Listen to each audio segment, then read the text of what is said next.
ce matin, dans Mon Algérie à moi, on va retrouver un visage que vous connaissez déjà. Je propose d'aller retrouver notre ami Yahya Boubaker, qu'on avait déjà interviewé à l'occasion de la sortie d'un précédent livre dans le cadre de Mon Algérie à moi, c'était la voix de Biskra, un cheminement qui le mène dans une autre voie, qui le traduit dans la délivrance, qui est l'écriture. Il sait manier les mots, qui le replonge dans l'histoire que les hommes avaient recouvert de poussière. On va parler aujourd'hui particulièrement de son nouveau livre, écrit en plein Covid, La Fractale, paru chez ton éditeur TPA, c'est ça que TPA. je dis. Ouais. Ouais. Pourquoi ce titre? On parle de fractales en mathématiques, de fractales africaines. C'est quelque chose qui se reproduit dans l'histoire. C'est la fractale donc dans la mécanique quantique, etc. J'ai essayé donc c'est quelque chose qui se trouve dans la nature, qui se reproduit à l'identique. J'ai essayé de l'appliquer à l'histoire. J'ai essayé de savoir est-ce que l'histoire n'est pas régie aussi par la fractale. Donc c'est pour ça ce titre. Donc ce livre, La Fractale, donc il vient en prolongement des deux premiers. C'est la voie de Biskra et le Café Malakoff. La voie de Biskra, c'est un cheminement d'Alger vers Biskra à l'issue du voyage. Donc, j'ai fait ressortir la bataille de Zaatcha. Donc, c'était une bataille extrêmement difficile, à l'issue de laquelle tout un village, toute une oasis avait été ensevelie, et à l'issue de laquelle la tête Cheikh son fils et beaucoup euh, de militants à l'époque avaient été décapités. Il y avait, à l'issue de laquelle il y avait 10 000 palmiers qui avaient été coupés. Donc c'était une tragédie comment dire, qui s'est cristallisée de génération en génération en chacun de nous. Et puis le deuxième ouvrage, c'est dans le prolongement, c'est le Café Café Malakoff. Le Café Malakoff, c'est toujours mais c'est à l'ouest algérien, donc c'est du côté de Mostaganem, c'est dans les grottes de Nekmaria. Donc en 1843, il y avait un petit village, une petite tribu, une tribu Ledriya, une tribu euh, qui vient de loin, donc qui avait appris à manier, qui avait appris à tailler les arbres, qui avait appris à cultiver la terre, qui avait accumulé un capital expérience. Et puis, ils avaient l'habitude, donc à chacune de leurs défaites, ils se cachaient dans la grotte. Et puis, il y avait le sinistre Pélissier, donc aimable Pélissier, quand il est parti avec plus de 4 000 hommes, donc pour exiger la soumission de la tribu. Et comme ils étaient cachés dans la grotte, il avait cerné la grotte, il avait détecté toutes les entrées et il a mis un feu. Et durant une semaine, toute la tribu, donc, elle calcinait, elle brûlait euh, à l'intérieur de la grotte, alors que certains soldats, à l'extérieur, donc sous la belle étoile, ils surveillaient, ils mesuraient la hauteur des flammes qui a atteigné plus de 60 mètres. Donc, ce carnage, donc c'est une autre tragédie. Donc, c'est deux exemples parmi d'autres que le peuple algérien, dans l'histoire que nous avions vécue, et qui, comme tout à l'heure je l'ai annoncé, ça ne peut pas disparaître comme ça, donc c'est cristallisé quelque part. Donc c'était une charge de violence que nous avions vécue, que nous avions subie à travers notre histoire, si bien que cette violence-là, parfois, euh, elle se manifeste à travers notre façon de vivre, même à travers notre façon de rire parfois. Donc on voit par l'Algérien, quand il fait une fête quelque part, on a l'impression que c'est violent. Mais donc, je crois que c'est toute cette violence-là qui est accumulée. Donc, c'est dans le prolongement-là, donc, ce mal-là, donc ce malaise qui est enraciné en chacun de nous, le personnage donc, qui fait ce voyage-là, toujours entre Alger et Ain Tagine, tout à l'heure on va revenir pourquoi Ain Tagine. Alors, je pars avec une impression particulière, une vague sensation d'être mal dans ma peau sans raison précise, un mal-être, un mal-vivre, quelque chose d'incompréhensible, un sentiment de solitude, d'abandon, d'exil qui se transforme au cours du voyage en quelque chose de plus net et de plus précis comme un mal-être localisé dans mon histoire. Je me presse la tête et je bute sur le fracas des souvenirs qui remontent à la surface, des lieux qui accrochent, des noms d'emprunt et de mauvais goût, des noms attribués en l'honneur d'un homme et d'une victoire qui ne tiennent pas, des noms étrangers, des noms étranges qui traînent et qui ne cadrent pas, des noms qui ne chantent pas, des noms de malaise. Le voyage s'apparente à une descente dans l'arène de l'histoire, une chute dans le puits creusé dans ma mémoire. Les parois assez larges au début se rétrécissent à mesure que je dégringole. Je glisse dans un repère mémospatial assez paradoxal, des axes en forme de cône inversé qui concourent à produire ce mal-être indéfinissable. Autant le voyage dans le pays profond m'aère en s'élargissant, autant celui que j'ai fait de ma mémoire m'étouffe en se rétrécissant. Alors, donc, moi, c'est moi qui fais le voyage, que c'est des sensations réelles que j'ai ressenties. Donc, autant le voyage, donc, il aère, je veux dire, c'est un voyage thérapeutique quelque part. Ça fait du bien de voyager, ça aère, ça soulage. Mais à chaque fois qu'on voyage, donc au niveau, on retrouve par exemple des traces, des indices. On retrouve des arbres qui rappellent l'enfance. Donc le personnage, donc je retombe toujours sur mon enfance. Oui. Et, par exemple, je retrouve un chêne qui me rappelle. Donc, c'est un chêne que je retrouve donc là où donc les Français donc sont rentrés. Donc, c'est au niveau de Tania, le col de Tania, au niveau à l'entrée de Médéa. C'est un chêne que je vois, mais qui me rappelle exactement. Donc, au lieu, moi, je voulais interroger le chêne parce que peut-être c'est un chêne qui a plus de 800 ans, donc 1000 ans, donc qui aura sans doute vécu effectivement, sur la douloureuse date entre du 21 novembre 1830. Ouais. Donc, il pouvait témoigner, il pouvait garder, je ne sais pas si au niveau de ces rameaux, des traces d'histoire, mais au lieu d'aller de plonger dans l'histoire, je replonge dans ma propre enfance. Donc, ça me rappelle mon village, ça me rappelle le Waffen, ça me rappelle les camps.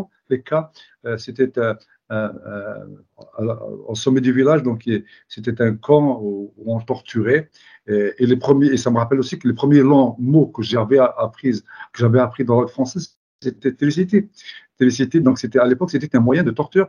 Voilà, donc c'est dans ce sens que le voyage, donc il m'aère, mais chaque fois que je replonge dans mon enfance, donc c'est un peu un cercle vicieux. Ce roman, je veux dire, c'est un double roman. En fin de compte, c'est un roman, c'est deux en un.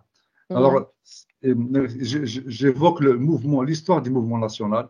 Donc, à travers l'histoire, je remonte jusqu'à la chute de Grenade pour essayer d'expliquer, pour essayer de comprendre le malaise, ce malaise-là qui nous poursuit. Donc, j'essaie de le comprendre parce que c'est un malaise qui ne tombe pas du ciel, c'est un malaise qui existe quelque part aujourd'hui, qui existe et qui provient de toute l'histoire que nous avions subie, de toute la violence que nous avions subie. Donc, j'essaie de détecter à quel moment, j'essaie de comprendre ce qui se passe. Actuellement, tous les agents qui sont étrangers, ils sont performants.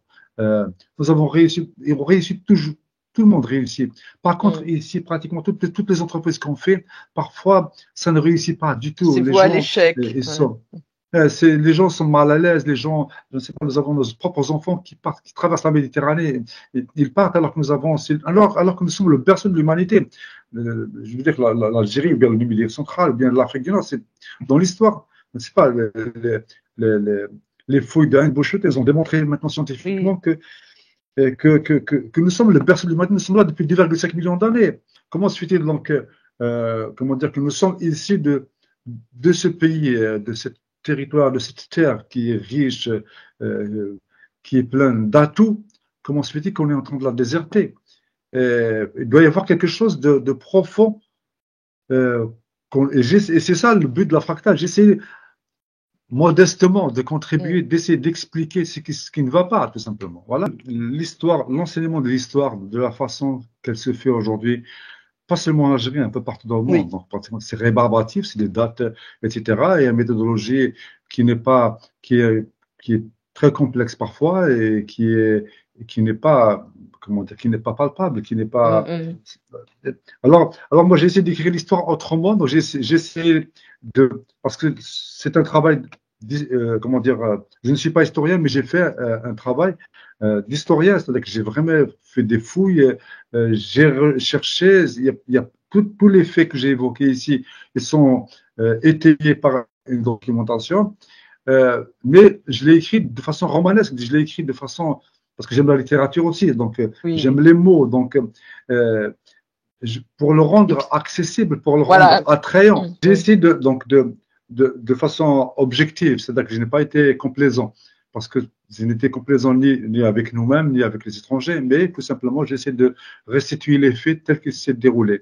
Mais pas seulement dans les lieux, mais dans les lieux, parce que les lieux, parfois, c'est ça l'intérêt du voyage, c'est parce que les lieux portent notre histoire, parce que même si il n'y a pas un lieu qu'on visite qui ne porte pas une bataille. Alors j'ai suivi le cheminement donc d'Alger jusqu'à Rintaguen et puis je suis passé par Médéa. À l'origine, je voulais partir jusqu'à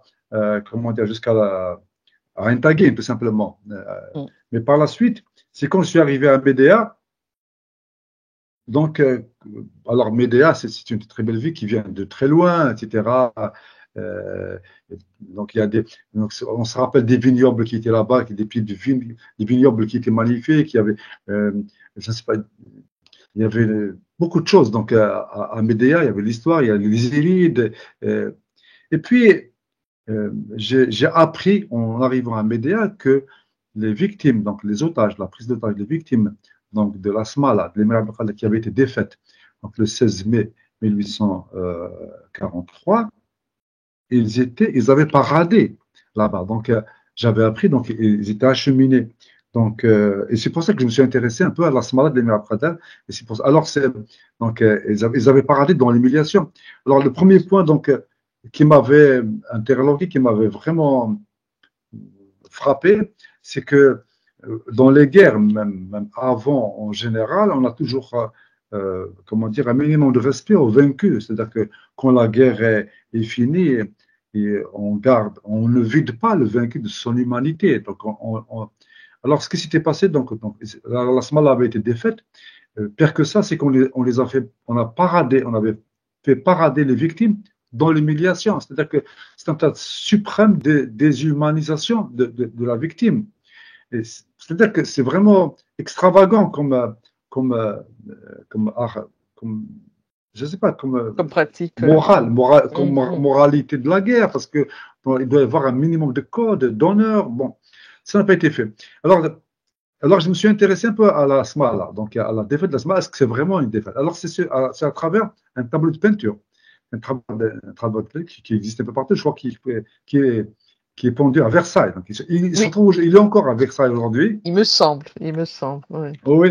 Alors, c'est ce tableau-là, qui était en fin de compte, qui était une supercherie réellement. Donc, Horace Vernet, il voulait épater le roi, tout simplement. C'est un artiste de circonstance, comme on connaît partout, etc. Donc, alors, c'est le tableau. Hein. Donc, c'est le peintre, c'est ce peintre-là, c'est ce tableau-là qui avait donné une autre tournure à la fractale, donc un autre voyage. Alors le peintre, Horace reproduit la scène dans un tableau de propagande qui met en valeur le fils du roi. Une ville sur toile de 105 mètres carrés, commandée par le roi Louis-Philippe Ier, 2 ans de travail pour transformer le carnage en bataille. Le tableau met en avant le fils du roi sur un cheval blanc.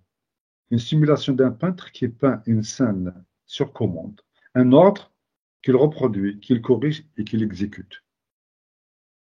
Au fond du tableau, des colonnes de fumée montent dans le ciel peint de blanc pâle, une suspension de preuves d'incendie, un mélange de gaz, de suie et de particules d'un patrimoine autochtone réduit en cendres, marque de carnage dissimulée à l'arrière-plan, que le peintre représente par des flamèches blanches sans importance. Des points de feu surgissent dans le désordre par des coups de pinceau qui foudroient l'atmosphère du massacre. La fumée trahit les incendies dissimulés.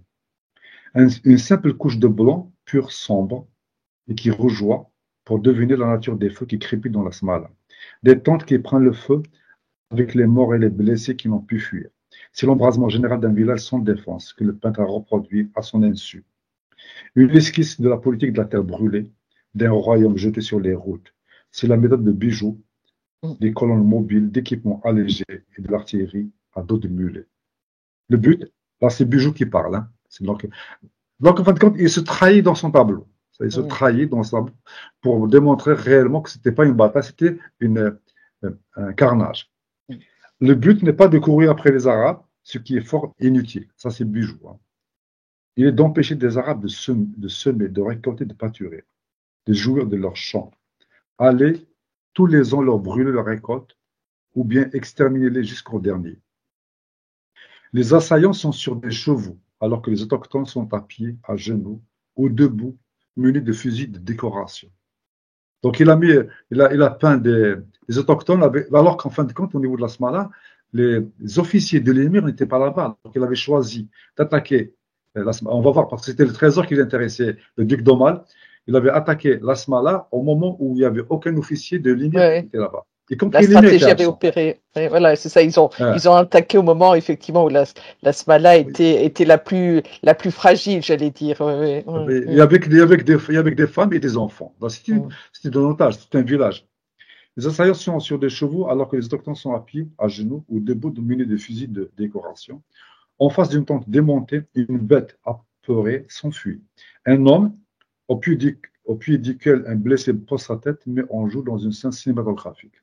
Des scènes qui se répètent 2 ou 3 fois en avant-plan pour donner l'impression d'une bataille. Sinon, des femmes par-ci, par-là, et des animaux dans la frayeur. La Smala, fourmis de soldats à la redingote et des chevaux qui se cabrent à l'entrée des tentes. Hanter les bêlements des bêtes qui se désaltèrent dans la rivière, le braillement des chameaux et des mules qui refusent d'avancer. Les assaillants surgissent du fond du tableau pour massacrer les indigènes à visage découvert. Les victimes vous tournent le dos pour vivre sous vos yeux l'horreur sans indulgence. Des personnages créés par le peintre, complice du carnage, pour vous mettre à l'abri de la terreur, et dont vous ne voyez pas le visage, si ce n'est quelques profits parfois, et souvent sans expression. Seul un homme à l'allure bien qu'on s'enfuit avec des pièces d'argent, en laissant voir son visage. Un portrait dégradant d'un juif pour se conformer à mm. l'antisémitisme ambiant du royaume de France. Il y a aussi un noir qui semble faire du feu dans l'indifférence du carnage, peint avec le même rythme qui anime le chien qui se couche dans le désordre et d'une tente écroulée. En l'espace d'1 heure et demie. Ça a duré 1 heure et demie, réellement. Vous voyez, donc, la Smala, c'est un village de 20 000 hommes, 20 000 hommes, 30 000 hommes. Ils sont arrivés à bout d'1 heure et demie, avec 300 cadavres. En l'espace d'1 heure et demie, toutes les tentes sont détruites et les membres des femmes et des officiers de l'émir capturés. Donc c'était une prise d'otage pour faire chanter l'émir et ses émirs. Personne n'a cru à cette bataille. Alors, comment j'ai su que ce n'était pas vraiment une bataille? C'était, à l'époque, c'était Changarnier. C'était les officiers français qui l'ont dénoncé. Mm. Alors, personne n'a cru à cette bataille. Dans une lettre du 18 juillet 1843, adressée au général Changarnier, le lieutenant-colonel Forêt, commandant le 58e ligne, montre l'imposture. Vous avez su la prise, ou plutôt la surprise de la Smala. Je ne suis certes pas de ceux qui pensent qu'un prince ne peut pas faire aussi bien qu'un autre. Mais je trouve que pour une époque si constitutionnelle, quand on a renversé un trône à coups de pavé, il y a encore de bien plats courtisans. Mm. Ainsi, ces drapeaux dont on vient de faire tant de bruit ont été pris dans une tente et n'ont pas coûté une goutte de sang. Voilà. Donc c'est ça qui m'a poussé. Donc réellement, c'était un carnage. C'était le trésor de la Smala que le duc d'Aumale surveillait. Donc pour moi, c'est du brigandage. Donc, il faut requalifier les faits. Donc je continue parce que par rapport à la femme. Alors dans une partie du tableau, d'autres soldats font éruption avec des tenues propres, etc. Alors parfois c'est une capture d'un désordre produit par la surprise qui crispe les visages et qui est décédé dans la panique d'un dromadaire qui se lève et d'une chèvre qui s'enfuit. Puis, c'est ça qui est encore plus dramatique, c'est-à-dire dans une situation de carnage, le peintre, vous allez voir qu'il est vicieux. Puis, dans une scène irréelle, le peintre esquisse un mouvement de chute d'une armature du dos du dromadaire. 3 femmes cherchent l'équilibre dans une intimité fantasmagorique. Dans le chaos de la Smala vicieux, le peintre fait tomber le siège paquet pour mettre en évidence le désir inavoué qui est mordé dans sa chair. Il met à nu la femme arabe, en exécution de l'ordre du maréchal Bugeaud. Parce que quelque part, je reviens à Bugeaud. Qu'est-ce qu'il dit? Il dit, si nous voulons frapper la société algérienne dans sa contexture, dans ses facultés de résistance, il nous faut d'abord conquérir les femmes. Il faut que nous allions les chercher derrière le voile où elles se dissimulent et dans les maisons où l'homme les cache. Il dévoile alors la femme. Donc, dans l'exécution de l'ordre de Bugeaud, on a même l'appel, c'est un tableau de peinture qu'il fait pour épater les gens qui étaient forts à l'époque. Alors, il dévoile alors la femme. la femme sauvage, la femme refuge, la femme reine, adoratrice de la terre ancestrale comme seule divinité, qui évoque Rachid dans Nijma en disant, et c'est moi ça, j'aime Katb Yassine parce que je reviens à Katb Yassine. Hein. Alors, et c'est moi Rachid, ça c'est dans, comment dire, Nijma de Katb Nejba. Yassine. Hein. Nejma, c'est un livre de Katb Yassine, donc qu'il faudra lire à perpétuité.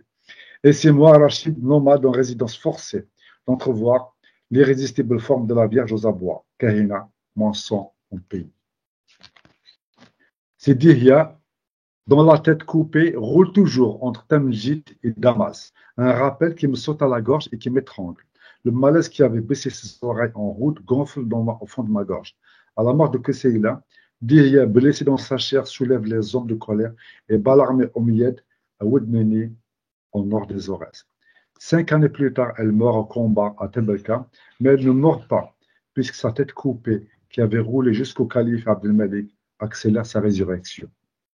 Et puis, elle vadrouille dans le temps qui n'existe plus pour elle. Sa tête roule dans ma mémoire, en raclant les souvenirs des têtes déjà coupées des milliers de fois. Voilà, donc ça c'est...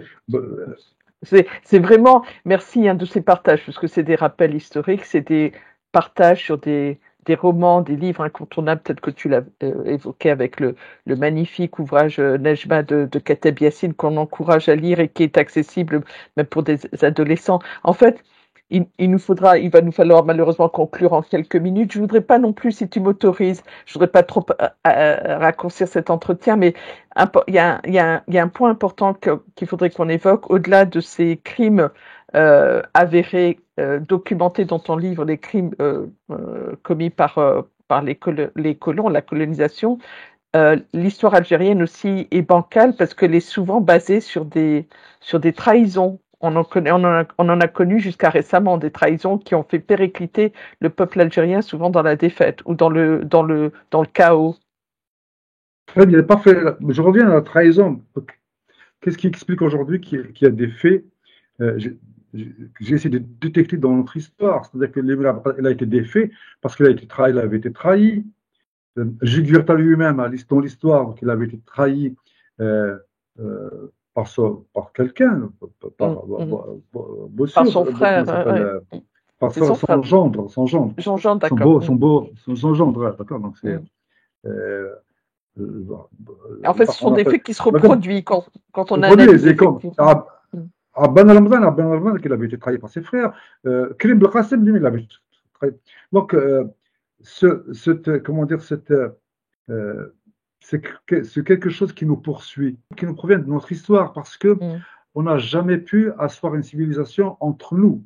Chaque fois, nous avons tout le temps vécu, sous la coupe des étrangers. C'est-à-dire que chaque fois, il y a un étranger, depuis les Byzantins, tout le monde est passé par là, parce que nous sommes, je reviens encore, parce que nous sommes le berceau de l'humanité. Le peuple algérien n'a jamais conquis un pays. Dans notre histoire, on n'est jamais parti ailleurs pour avoir de la terre, parce que notre terre, ce sont les Romains qui viennent, ce sont les Français, ce sont les Arabes, ce sont les Turcs, ce sont les Byzantins, c'est tout le monde qui vient chez nous.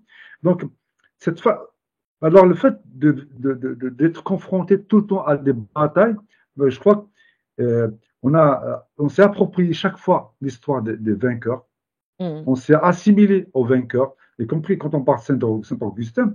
Saint-Augustin, donc, c'était une lumière qui illuminait l'Église, qui illuminait l'Occident, mais qui avait tourné le dos à ses semblables, à ses frères. C'est quelqu'un qui considérait que nous étions des sauvages. C'est vraiment dommage tout ça. Donc, et je crois qu'il faut, si nous sommes conscients de ce problème-là, de ce complexe. Ce n'est pas seulement le complexe du colonisé, parce que quand on dit le complexe du colonisé, on a l'impression seulement de la colonisation française. C'est pire que ça. Oui. C'est le complexe de l'étranger, de l'étranger qui nous a habités, qui fait que nous n'avons pas confiance en nous-mêmes. Et si on n'a pas confiance en nous, ce manque de confiance en nous-mêmes fait qu'on n'a pas confiance en son frère. Donc, quand on a un chef qui est un étranger, on est plus à l'aise de travailler, mais quand on a un chef qui est un semblable, un frère, et on n'a pas confiance en lui, parce qu'on n'a pas confiance en soi. Je crois que c'est la thérapie, on doit la faire à ce niveau-là. Il faudrait qu'on rétablisse cet équilibre, avoir confiance en soi, pour pouvoir comment dire, de nouveau conquérir pour pouvoir réussir, pour pouvoir construire. Je pense que une des douleurs des Algériens, c'est de connaître de manière partielle ou morcelée, pour revenir à la fractale, son histoire. Donc, apprenons. Moi, j'ai vraiment passé un bonheur à lire ton livre, La fractale, qui se lit en plus, on peut le lire comme un roman, de toute façon, c'est la forme qu'il prend, mais on peut prendre effectivement, comme on voyage et qu'on fait des étapes à tel et tel endroit, on peut faire des pauses et pour les personnes qui sont en Algérie, je vous encourage à. C'est un peu le guide du routard, j'allais dire algérien, la fractale. La thérapie, aujourd'hui, moi, je l'ai retrouvée parce qu'à l'issue du voyage, je me suis rasséréné, je me suis tranquillisé, donc j'ai retrouvé une paix intérieure par les lieux, parce que les lieux, ils portent toujours l'histoire, ils portent toujours les Bien lieux sûr, avec une bien sûr. musicalité,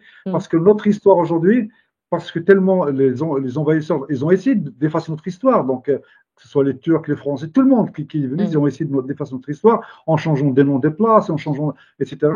Mais les lieux, donc je crois que c'est un lieu de résistance qui sont restés, ils ont gardé les noms initiaux, les noms autochtones, les noms originaux. Euh, Quand on part n'importe où aujourd'hui, on ressent une musicalité profonde, vivifiante, euh, thérapeutique. Ouais. Et Voilà, donc je crois que c'est une belle approche, c'est une belle manière de se réconcilier avec un pays qu'on ne connaît pas bien. C'est très bien. clair. Donc C'est, reprendre c'est- notre Mm, histoire mm, à travers les lieux, à travers notre patrimoine sur la terre, parce que nous mm. sommes extrêmement rattachés à la terre. Euh, la Terre, vous voyez l'Algérie, par exemple, il part aux États-Unis, il peut travailler au niveau de la NASA, mais il a un morceau de terre au niveau quelque part, il ne le renonce pas parce qu'il y a un rattachement vis-à-vis de la Terre. Et ça explique un peu, comment dire, l'environnement dans lequel on vit. Mm, Parce que mm. les Algériens, historiquement, nous avions vécu dans un tout. C'est-à-dire que c'est pas seulement l'homme, vers l'histoire, c'est pas seulement celle vers la fractale. Oui. Moi, je suis impressionné par la théorie du tout, parce que euh, notre histoire, c'est pas seulement l'histoire des hommes. Les gens qui ont résisté, c'est pas seulement nous.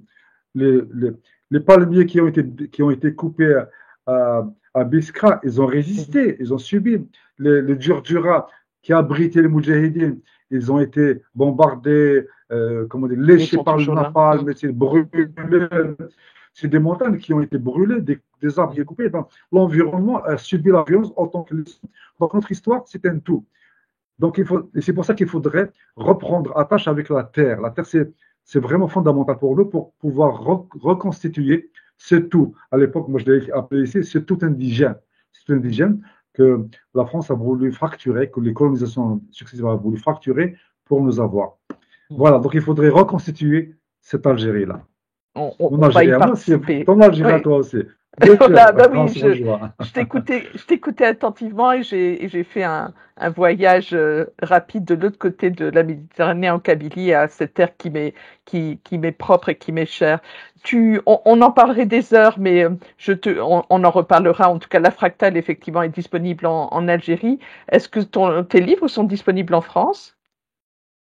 Euh, je crois qu'il y a une librairie, je crois Enfin, à envoyer les Paris qui les coordonnées, c'est parce vend. que voilà, on mettra les coordonnées. Tu me les avais envoyées, c'est parce que je voulais te refaire dire Très un mot bien. effectivement sur le fait que tu es édité en Algérie, mais que une ou deux librairies en France dont on vous mettra les coordonnées vous permettent d'acquérir ici les livres de Yahya Boubacar. Ton projet en 2-3 minutes. Je sais que tu as un travailleur un travailleur impénitent. Quel est ton projet actuel? Tu travailles sur un nouveau livre? Oui, oui, donc, enfin, il y a actuellement pour la collection Mon Algérie à moi, il y a environ 10 ouvrages qui sont en jachère. Donc, je viens de publier le troisième. Et un Mhm. quatrième, donc, je vais publier normalement en 2025. Ça va être sur Alger, sur la Casbah. Donc, je reprends un peu parce que la Casbah, comme étant, je crois que c'est la mémoire, comment C'est clair. dense. La mémoire dense, elle porte la mémoire dense de l'Algérie. Oui. Donc, Si les murs pouvaient c'est un voyage parler, qui va. hein. Mm. Oui, bien sûr. Donc, c'est un voyage qui va. Enfin, c'est un voyage à Alger. Enfin, c'est un ouvrage qui va parler d'Alger. Alger, beaucoup d'Alger.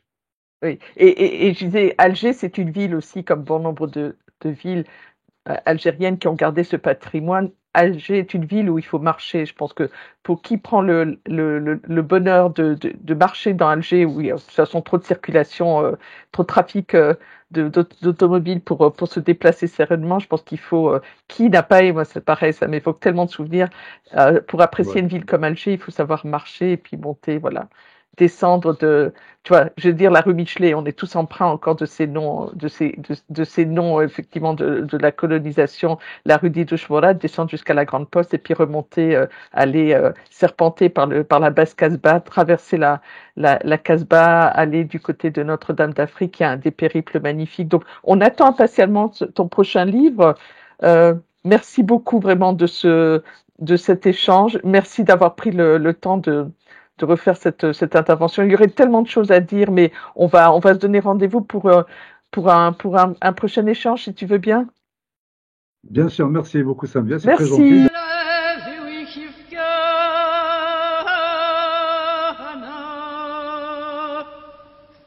Yeah.